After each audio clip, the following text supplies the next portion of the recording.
And vocational education today, as we understand, is essentially skills.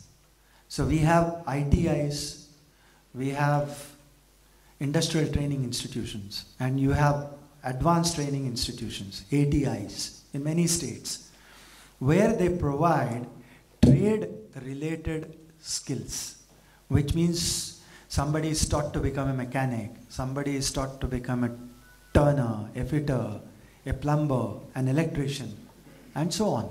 So these are all essentially skills.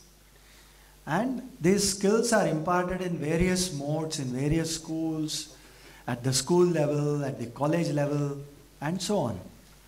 But at the end of the day, what you get is some skill which makes you a little more employable. That's what happens.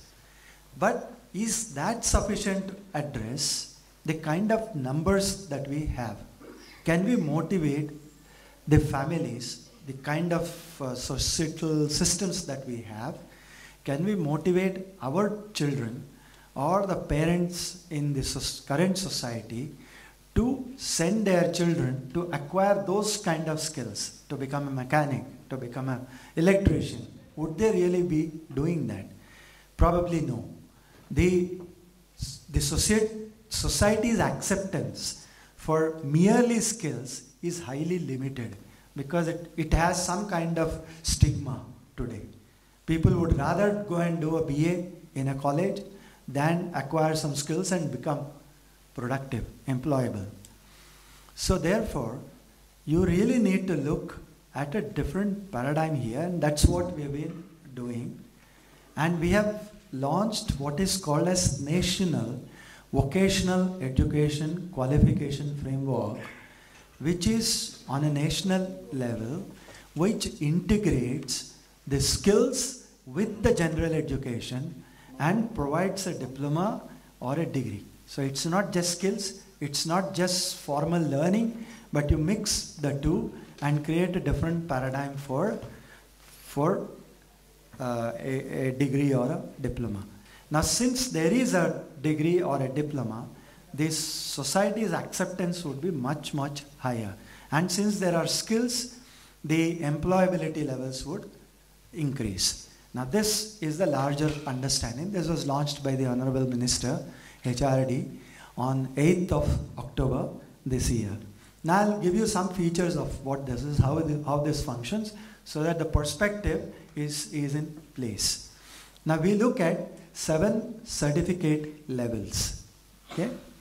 7 certificates. The first certificate starting at the 9th standard. You need to look at skills building at quite fairly an early age. So we begin at 9th standard, the first certificate. 10th will be the second, 11th, 3rd, 4th, 5th, 6th, 7th. Now, if any student completes all the 7 certificates, he is eligible to get a bachelor's in vocational. 7 years.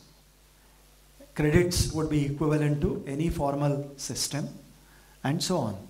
Now, each certificate is also 1,000 hours per year, per annum. 1,000 hours, which means the credits will be equivalent to a normal 9th or a normal 10th, or normal meaning the general learning that we do today in a conventional school. So each certificate is of 1,000 hours. So for a bachelor's program, you go through a 7,000 hour cycle, starting from 9th. Now, what do we do? What is this 1,000 hours? Every 1,000 hours, which means every certificate, is divided into certain vocational skill component and certain general learning component. And at 9th level, you have about 200 hours of vocational skills and 800 hours of general learning. And this will be done in the school. We have CBSE schools which are on board on this, and will start from 2012 to start this process.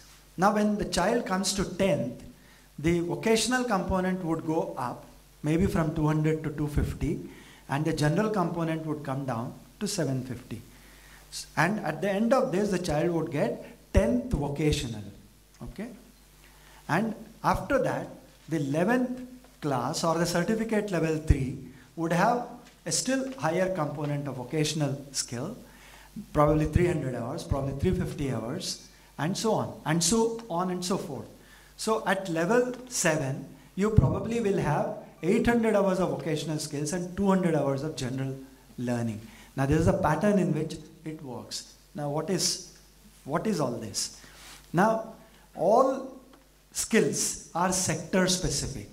They are not across the board similar skills. So you identify several skills, like for example you have IT, you have telecom, you have finance, you have retail, banking, telecom, you have entertainment, media, hospitality, tourism, agriculture, all sectors you see, and you need different skills in each of those sectors. So these skill hours of 200, 250, 300, these are all sector specific.